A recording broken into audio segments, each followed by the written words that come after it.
Good day, how are you going, mate? I'm an internal monologuer, Masato. Today I'm gonna be exploring the Muji shop here at Canberra Centre in Australia.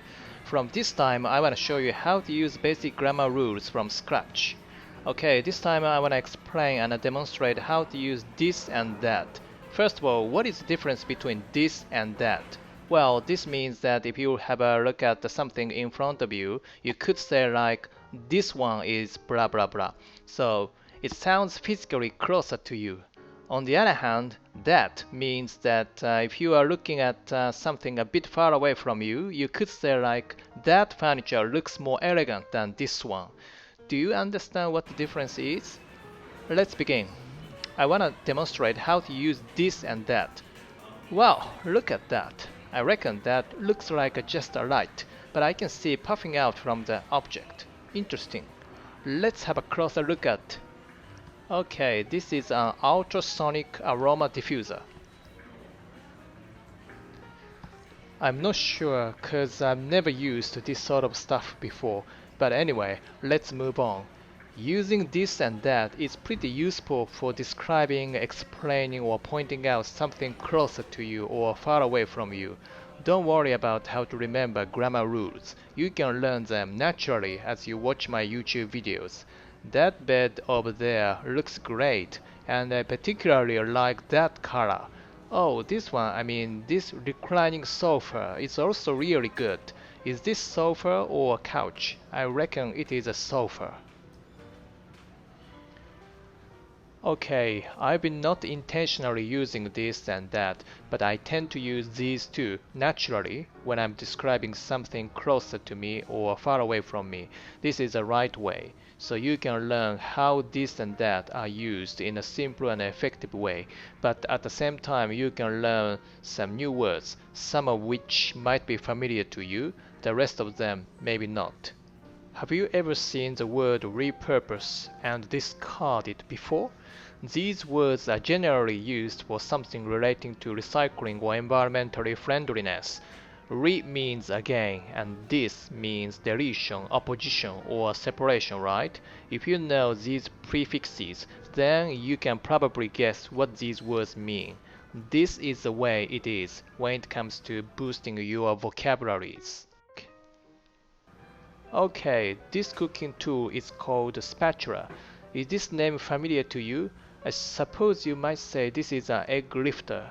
Is that what you wanted to say? I guess so. But here in Australia, pretty much everyone unanimously says this name is spatula. I reckon that this name comes originally from British English.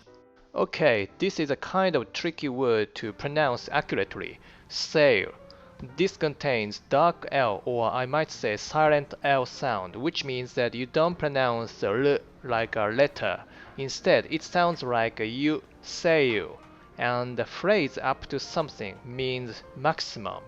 But if you say, oh, that's up to you, this means that the decision is to be made by you, not me, when you haven't decided yet about which restaurant we're gonna have lunch together, for instance. This phrase up to something is quite useful for English conversation. Another example is, well, that restaurant we went together last time is not an authentic Japanese restaurant. I really regret having our lunch at that place, so this time it's up to you, mate. You should be more familiar with Canberra's fine dining restaurants than me, something like that. By the way, I'm not just sticking around here. The main purpose is to purchase some new stationery stuff.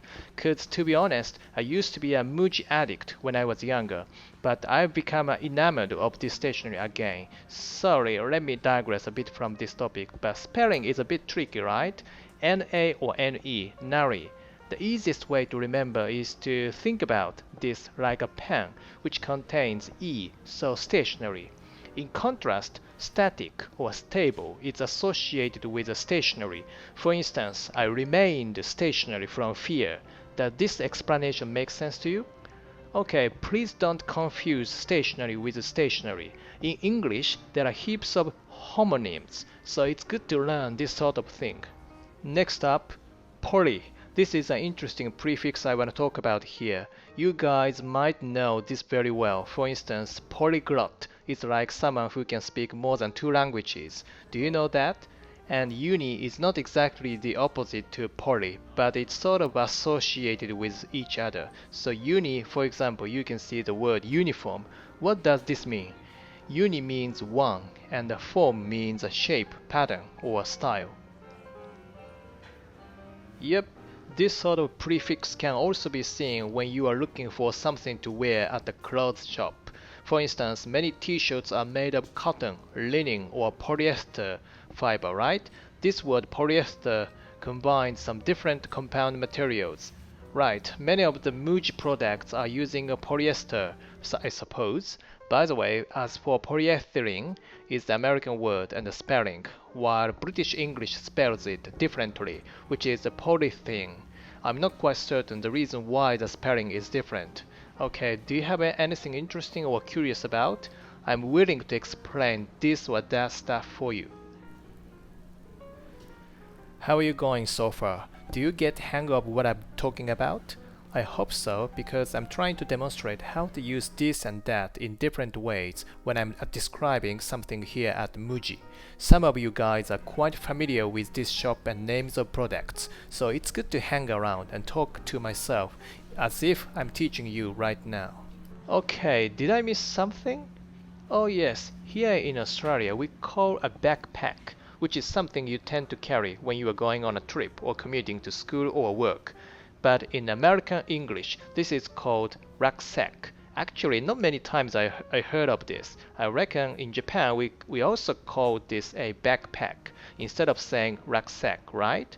Those shoes are hanging over there. Intriguing. Okay, there are a bunch of different socks here. I have a question for you. Do you think loose socks is one of the typical Japanese English words or correct English expression? The answer is correct. This is a Japanese English word.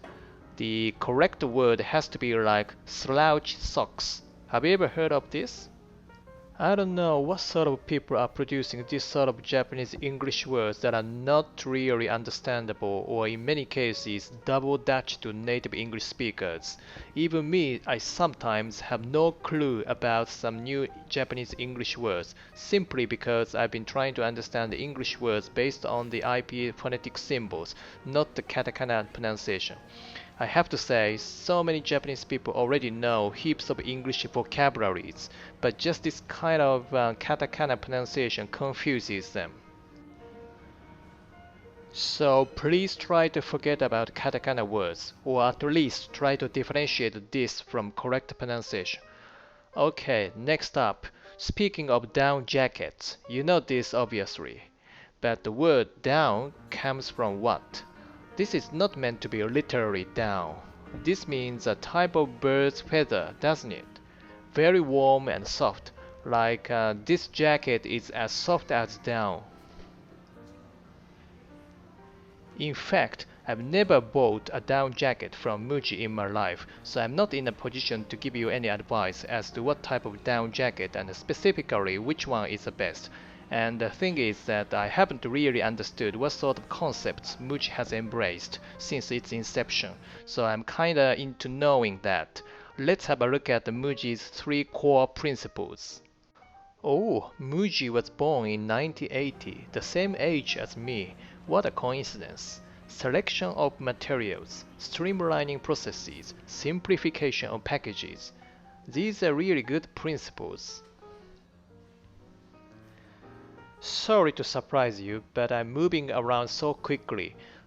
This word label is another good example of whether you can pronounce correctly or not. In katakana pronunciation, you'd say label. Usually, there are two key issues here. One is L sound, another is this A sound. It's like a label. Sounds similar. So when I'm roaming around any shops, I can see heaps of captivating or fascinating English words or phrases. In this case, I always tend to stop walking and cogitating about them for a while. This is a good moment for me. Is this habit interesting? Yes, it sure is. How are you going? Are you alright? Gosh, I'm getting thirsty. So I'd like to grab one of the tea bottles here. Which one is better? I'm not sure, but I don't mind whichever to choose. Okay, I've got an oolong tea bottle, which is not really my favorite one, but the taste is just fine. Right, you can read so much information about aroma and its usage or something. Leave it for you for seconds, so please read this if you like. Homing. What is that? Do you have any idea about that? That's sort of the combination eucalyptus with the bergamot. Okay, no idea. But that says this homing is suitable for your home entrance or air freshener. Okay, I've got it. Okay, I've pretty much browsed everything here. Last but not least, I've still left the dental care section, which is my most favorite one. Oh gosh, reflected. I normally don't use a selfie stick when I'm shooting videos, cause I feel a bit ashamed of myself. Right, let's have a look at that. Although I have never tried to use Muji's toothbrush, nor have I used any of the products here, I'm genuinely interested. In particular, Muji's design is really that compact and easy to clean product. Okay, here the phrase like easy to something verb is quite useful when it comes to describe a product that you can easily handle. This is a noun phrase with the use of hyphens. This is usually hyphenated. For instance, something like this Nespresso machine is one of the easy to use ones out there. Okay, so just let's recap what we've learned today. I've used this and that throughout this video, and yeah, I've introduced some interesting words, phrases, and pronunciations as well.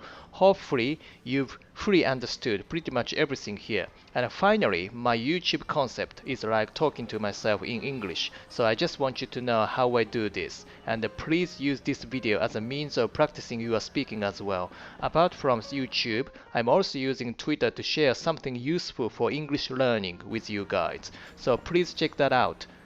Thanks for watching this video and see ya mate. Bye. Today's words: ultrasonic diffuser, repurpose, discarded, spatula, sale, sagging, envelope, label.